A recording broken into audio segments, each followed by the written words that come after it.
आपका आप अपने से ये परिचय था? आप जब जाते हैं लोगों से बात करने, लोग तरह तरह की जिज्ञासा करते हैं और आपके मुंह से उत्तर निकलने लगता है। आपने कोई किताब नहीं पढ़ी, आपने कोई शास्त्र ग्रंथ नहीं पढ़ा है, आपको इसका उत्तर नहीं पता था, लेकिन उसने पूछा है तो आप उत्तर दे देते हैं और सामने वाला संतुष्ट हो जाता है और महादेव को गुरु मान लेता है। ये जो वो संतुष्ट हुआ और ये जो आपके मुंह से निकला, ये कौन बोल रहा है? ये आप है या आपका वो मन है जो शिव से अब जुड़ा हुआ है? अब ताकत आपकी हमारी काम नहीं कर रही है, अब ताकत किसकी काम कर रही है? जिससे आपने अपना, एक आम भाषा है, साहब हमेशा इसका प्रयोग किए, टेकुआ। हाँ, अगर बिजली का सप्लाई नहीं मिल रहा है तो टेकुआ देखे हो, बिजली का तार का, घर में अंधेरा छाया है, टेकुआ फंसाओ महादेव से, मतलब तार उसमें जोड़ दो तो बिजली आ जाएगी, रोशनी हो जाएगी। तो उन्होंने कहा कि अब आपकी ताकत नहीं काम कर रही है, अब उसकी कर रही है जिससे आपका मन जुड़ा है। आओ चले शिव की ओर एक पुस्तक है, आप में से जरूर बहुत लोगों ने पढ़ा होगा इसको या सुना होगा। आप में से कितने लोगों ने पढ़ा है इसको? अच्छा, ठीक है। अब बताइए, मेरी जिज्ञासा है, एक पंक्ति है लिखी हुई साहब की, सारी पंक्तियां तो उन्हीं की लिखी हुई है, आओ चले शिव की ओर ही उन्हीं का लिखा हुआ है, लेकिन एक पंक्ति है जो उन्होंने लिखी है कि मनुष्य की शारीरिक शक्ति से बलशाली होती है उसकी मानसिक शक्ति, और मानसिक शक्ति से भी बलशाली होती है उसकी आध्यात्मिक शक्ति। ये पंक्ति किस आलेख में लिखा हुआ है? शुरू में ही है, ध्यान में है? ध्यान में किसी के है? नहीं। एक आलेख है उसमें शिव का गुरुपद, उसी में है, लेकिन इसकी व्याख्या उन्होंने जो की है वो भूलने वाली नहीं है। वो क्या है व्याख्या? मनुष्य की शारीरिक ताकत, यानी आपके जो शरीर की ताकत है, उससे आप क्या उठा सकते हैं ये बताइए। आप एक सोफा को अकेले उठा सकते हैं? कुर्सी उठा लीजिएगा, अगर उतनी भी ताकत हो तब। अभी हम लोग रांची में थे और चर्चा चल रही थी, सामने एक छोटा सा स्टूल रखा हुआ था, हम बैठे थे, मंडल सर बैठे थे, शिव चर्चा चल रही थी, तो मंडल सर ने उस टेबल को चाहा कि मेरे तरफ वो बढ़ाए, तो हाथ तो वो लगाए लेकिन बढ़ा नहीं सके, छोटा सा टेबल, वो भी वो हाथ से नहीं ढकेल सके। तो उन्होंने कहा कि मेरी इतनी ताकत है कि मैं एक टेबल भी आगे नहीं बढ़ा सका। देखिए, शरीर की ताकत एक दिन काम करना बंद करेगी, करेगी करेगी। और यही वो है जो एक समय ऐसा था कि पहलवान की तरह शरीर था। शरीर की ताकत तो कम ज्यादा होती रहती है, कभी कम होगी कभी ज्यादा। बीमार है तो हम ही लोग, जवान भी आदमी कोई है अगर बीमार हो गया तो उसकी ताकत काम नहीं करती, लेकिन मन की ताकत, शारीरिक शक्ति से भी बलशाली होती है उसकी मानसिक शक्ति। मन से तो आप पूरा हॉल को उठा लीजिएगा, नहीं उठा लीजिएगा। मन से तो यहाँ बैठे बैठे सोचेंगे पूरा पहाड़े उठ के वहां से वहां चल जाए, लेकिन शरीर से उठाना संभव नहीं है। और वो मन, अगर उस मन का जुड़ाव जिसमें इतनी ताकत है, उस मन में ही इतनी ताकत है कि कोई कल्पना करता है कि चंद्रमा पे जाएगा एक दिन, और आदमी जाता है, मंगल पे जाएगा, जाता है, गया है, जहां कोई सोच भी नहीं सकता था, वो सारे काम इंसान ने किए हैं।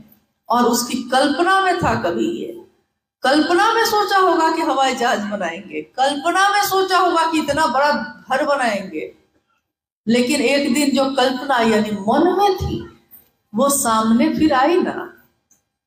मन में ताकत तो है, बहुत ताकत है, लेकिन उस मन का जुड़ाव अगर शिव से हो जाए, आध्यात्म जिसपे हम लोग बात कर रहे हैं, आध्यात्मिक हो जाए, तो मन मानसिक शक्ति से भी बलशाली है आपकी आध्यात्मिक शक्ति। अब जो है, अब सोच लीजिए कि आपका मन जिससे जुड़ा है अब आपके मन की ताकत उसके जैसी है। क्या हम लोग कभी सोचते हैं, साहब श्री हरिंद्रानंद जी एक शरीर में आए, दुबले पतले, सामान्य जीवन जीते हुए, लेकिन उनकी मानसिक शक्ति का अंदाजा लगा लीजिए, उनकी सोच में की ताकत का अंदाजा लगा लीजिए, उनकी सोच में क्या ताकत है, उनकी मानसिक ऊर्जा का क्या ताकत है। कल शाम में हम लोग कुछ गुरु भाई लोग थे जो बैठे थे, तो मेंटल फोर्स की बात हो रही थी, मानसिक ताकत की क्या बात हो रही थी। जिसकी मानसिक शक्ति एक दुबले पतले शरीर में रहते हुए इतनी है कि वो चाहे तो मौसम बदल देता है, वो चाहे तो आप क्या करेंगे अपने जगह पे, इसका नियंत्रण उनके पास है। ये अनुभूति है हम लोगों की। हम लोगों ने सोचा कुछ, उन्होंने करवाया कुछ। यानी मानसिक शक्ति इतनी बलशाली कैसे हुई? क्योंकि वो आध्यात्मिक शक्ति से जुड़ी हुई है, तो उसकी अपनी एक ताकत है। और जब आध्यात्मिक शक्ति इतनी बलशाली होती है, आध्यात्मिक तो छोड़िए ना, मानसिक का एक उदाहरण साहब ने दिया था उस समय, मानसिक उदाहरण, मानसिक ताकत का। एक घर में एक व्यक्ति जो लकवा मार गया था उसको, और 4-5 साल पहले लकवा मारा था, अपने घर में खाट पे वो बेचारा पड़ा रहता था, क्योंकि उसका शरीर हिल भी नहीं सकता था।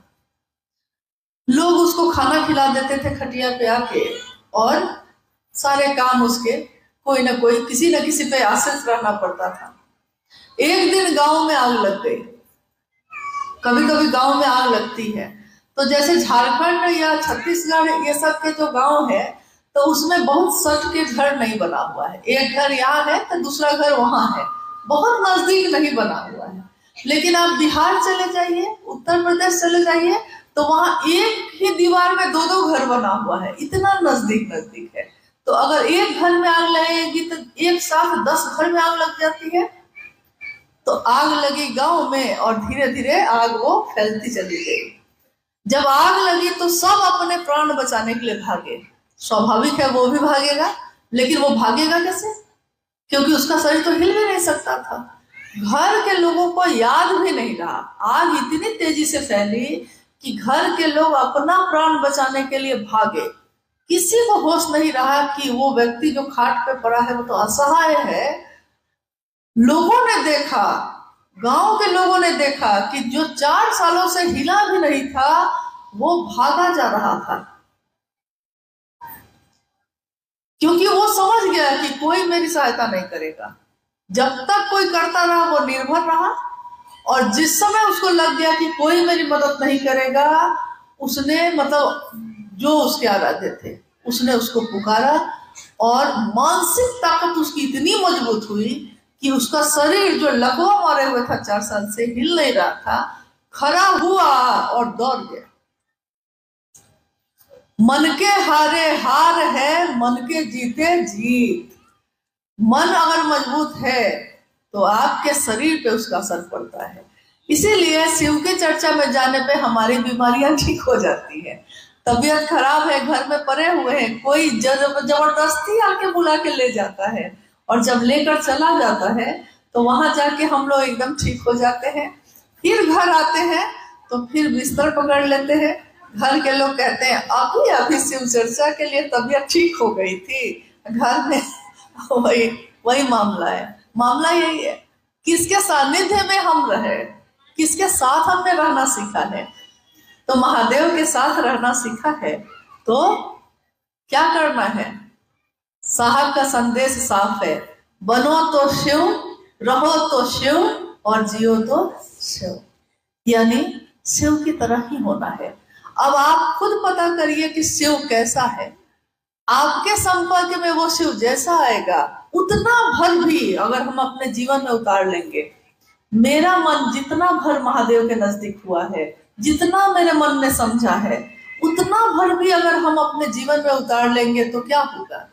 ये दुनिया शिवमय हो जाएगी। एक व्यक्ति बदलेगा तो परिवार, परिवार बदलता है तो समाज, समाज बदलता है तो दुनिया। और साहब दीदी ने यही सपना तो देखा है, ये पूरी दुनिया शिवमय हो, उन्होंने यही सपना तो देखा है कि मैं नहीं जानता कि संसार की दशा और दिशा शिव के बगैर कैसी होगी, लेकिन मैं ये जानता हूं कि शिव के साथ ये मानवता, ये सृष्टि सबल होगी, सुवासित होगी, शिवमय होगी। तो आइए हम सभी जो इस बैठक का आयोजन सबने मिलकर किया है, इसका एक उद्देश्य हो और इस उद्देश्य की पूर्ति हम सभी के द्वारा हो। कभी ये मत सोचिए कि दूसरा करता है तो मुझको करने की क्या जरूरत। भोजन एक आदमी बनाता है लेकिन खाना सबको पड़ता है। आप भोजन भले कोई बना दे लेकिन बिना खाए आपकी भूख खत्म नहीं होती। इसी तरह महादेव के लिए कोई आगे बढ़े अलग बात है, लेकिन उस महादेव से मेरा रिश्ता है, आपका रिश्ता है, जितना भर है, और आप करिएगा एक, आप चलिएगा एक कदम और वो 100 कदम चलता है।